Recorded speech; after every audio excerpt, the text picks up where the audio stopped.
Party तो नहीं है, दिल्ली में उससे करा पहले ही इसमें हम दोनों आपने तो सरकारों रोड की बात पेंशन कर रहे हैं, का सिर्फ आप सरकार नहीं का है, समन्वय बोल रहे सतीश हैं, जी, आप सरकार नहीं का है। तंत्र फेल बोल रहे हैं। कांग्रेस के समय पर भी खूब यहाँ पर बसाया गया है। अभिषेक भंडारी जी, रवि भाई, मैंने जो बात बोली है, हाँ। मैंने अभी के सापेक्ष में ये बात बोली है। हाँ, नहीं, अभी के सापेक्ष में तो एक सवाल और भी है ना कि अगर आप एलिवेटेड रोड ला रहे हैं तो प्लान क्या आप लोगों के लिए? आप लोगों के पास प्लान क्या है? कहाँ जाएंगे ये लोग? बेघर करेंगे, शिफ्ट करेंगे, अवैध है तो उसको कैसे वैध करेंगे, क्या करेंगे?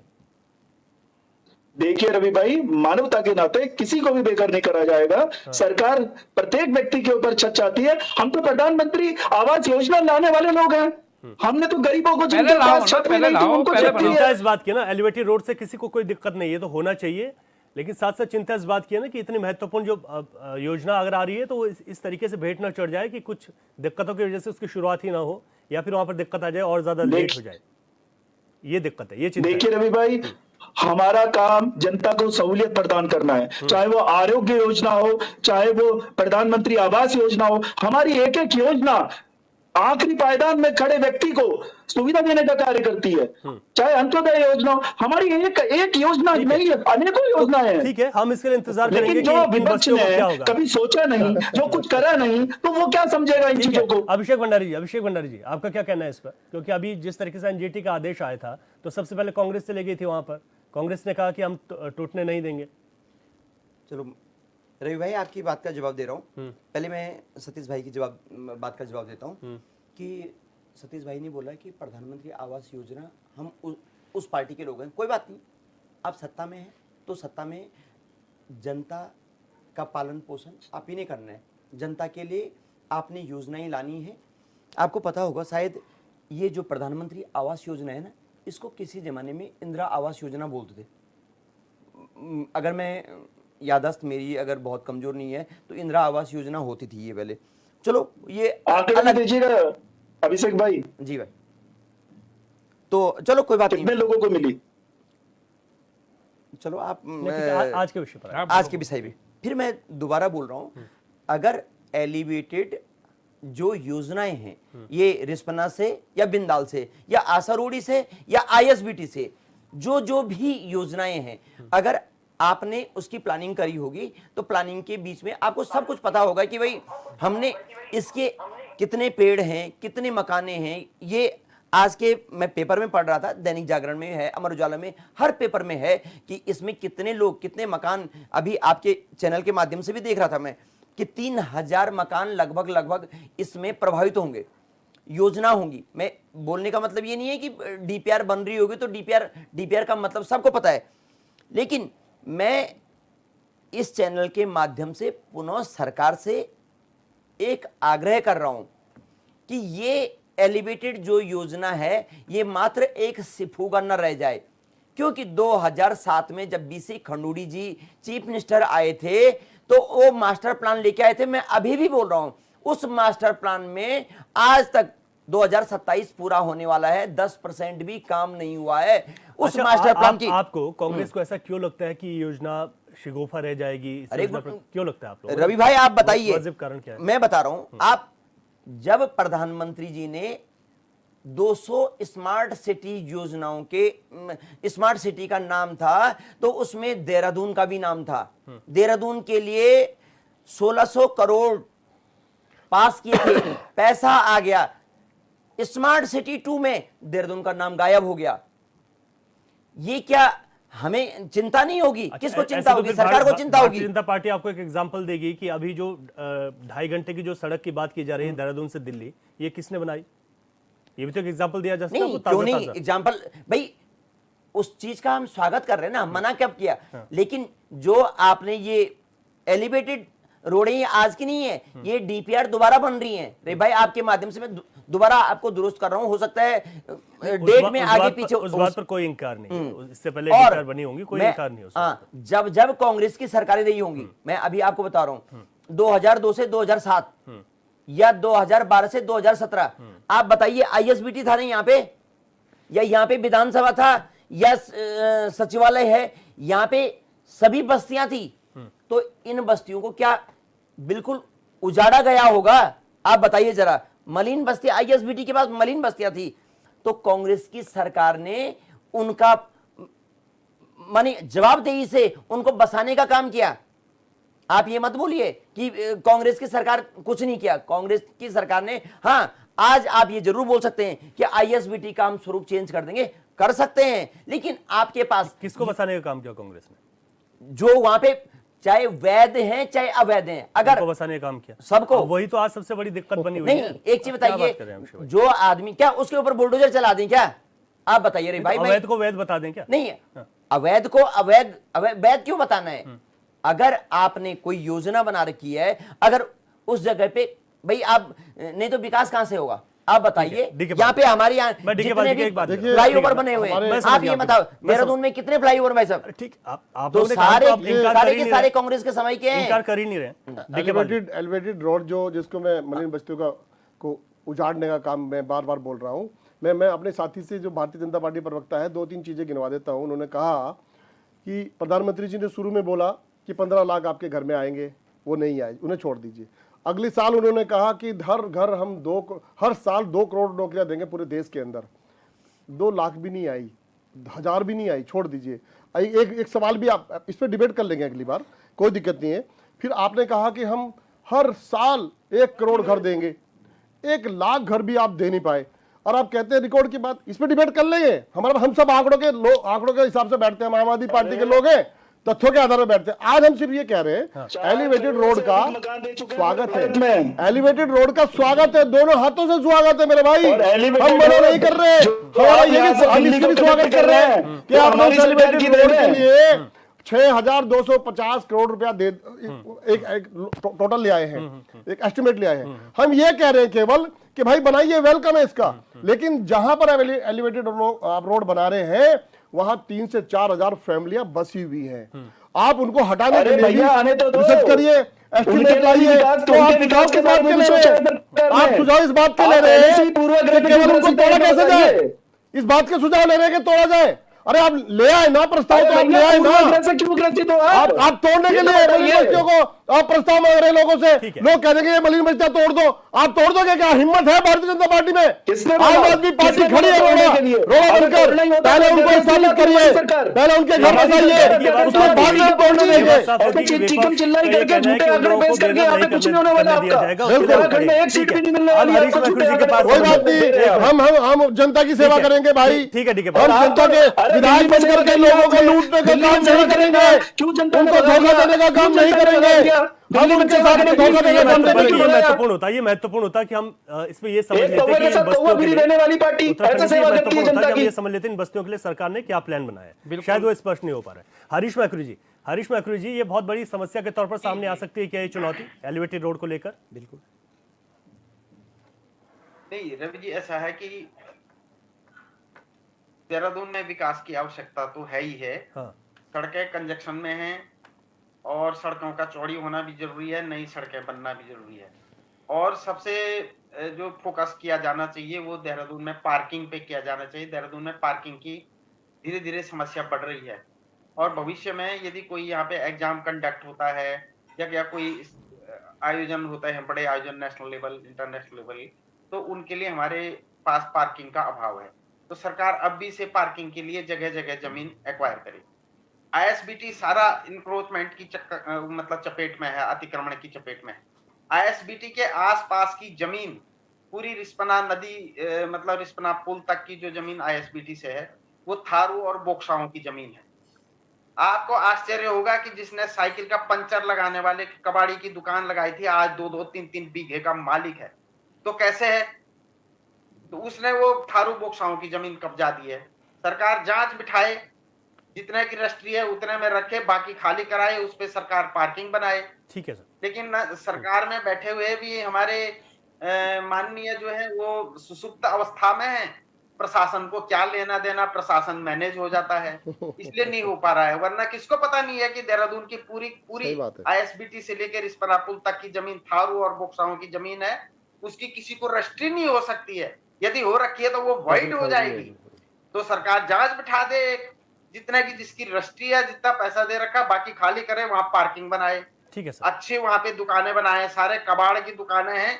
देहरादून के मतलब चेहरे पे एक तरह से बदनुमा दाग है। मीट और ठीक है। कबाड़ की दुकान है। ठीक है, आपकी हरीश भाई, देवभूमि में बस वक्त से इतना ही है। उतरते ठीक ही है, व्यक्ति देखा उत्तराखंड गया, जी, क्या जल्दी से अपनी स्थिति बात आएगी करिए, देहरादून जल्दी की। बिल्कुल तो जरा चेक करो इनके तेल पानी पता तो चले किसकी ठीक है। जमीन पे बन मैं रखी है ये मैकुरी जी मीट की और बात से कबाड़ की बिल्कुल दुकान सहमत है। एलिवेटेड रोड भी तो हमको निश्चित चाहिए, रूप से पूरे लेकिन इससे देहरादून के पहले स्वरूप जब को तक ये सुधारे रोड जाने आती की है, आवश्यकता है। मैं अपना जब तक ये इसके रोड लिए आती है, ट्रक प्रशासन शहरों की में आवश्यकता पार्किंग, है। शहरों की सड़कों पर जो झुग्गी-झोपड़ी अतिक्रमण का है शहर उसको देहरादून हटाया को जाए। बनाना सबसे है, बड़ी इंडिया बात के मैं टॉप मोस्ट बीजेपी के शहर है, प्रवक्ता को लेकिन सलाह के रूप में झुग्गी-झोपड़ी देना के जो चाहता हूं वोट के कि आप अपने भिखारी हैं, सरकार को वो चेताएं को भी कि कबाड़ सरकार ने खान जो और, धांधली करके मतलब लोगों को झुग्गी-झोपड़ी ठगा है, का खासतौर पर अरे पहाड़ और अरविंद प्रदेश में जो केजरीवाल लोगों को को सही ठगा टाइम पे है, चेता दिया होता, जब बहनुमा समर्थन कहीं का दिया किया था, है, तो और उसका सरकार जो बन जाती उनकी कहीं दिल्ली का में। किया है उसको रोकें। इस प्रकार का भ्रष्टाचार चलिए, रोकें और ठीक है। सरकार अच्छा, जनता को वक्त जो इतना ही है। वर्तमान में उनको सुविधाएं दें। वक्त इतना ही है। और आप सभी यहाँ की मेहमानों का बहुत ग्रीनरी बहुत शुक्रिया बनाए आज की रखो, चर्चा में पेड़- भाग लेने के लिए। सभी का बहुत शुक्रिया। वक्त इतना ही, इसलिए सबको रोकना पड़ रहा है।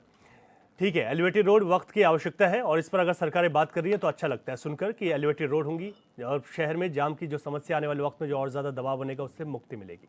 लेकिन इससे पहले देहरादून में मेट्रो का सपना भी हम सब ने देखा है, वो नियो मेट्रो में तब्दील हुई। आज तक उस पर क्या हुआ ये भी सोचने वाली बात है।